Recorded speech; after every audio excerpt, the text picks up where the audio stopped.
Naalala mo ba nung bata ka, ikaw lang palagi naiiwan sa bahay?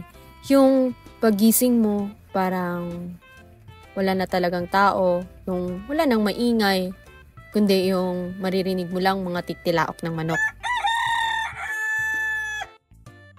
Yung bang gumising ka tapos napakati ka na lang sa ulo mo kasi di mo alam kung anong kakainin. Kaya kung anong meron sa kusina, yun na lang. Kaya kung minsan napaisip ako yung kakainin ko na lang, yung rice tapos lagyan ng asukal, boom! Parang dessert na yun.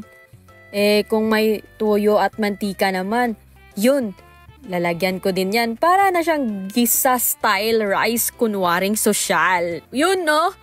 Minsan, yung natry nyo din ba lagyan ang kanin ng Milo? Swak na swak yun. Parang tsokolate lang na may rice. Diba?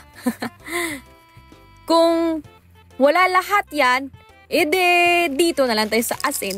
Ayan, asin na lang. Basta may lasa, diba? Nasubukan nyo din ba yan? Kasi ako, oo, palagi.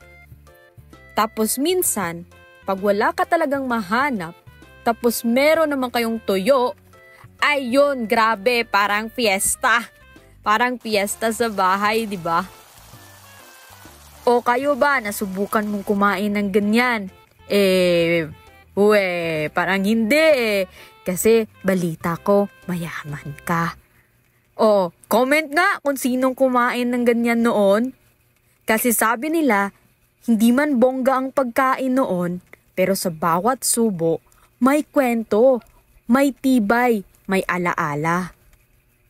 So ayun lang mga ka-kings, yan lang muna yung kwento natin. Abangan nyo sa susunod, kaya don't forget na mag-subscribe at mag-like if gusto nyo namang mag-comment sa channel ko para more video, more views, mas merrier. So see you sa susunod. Bye!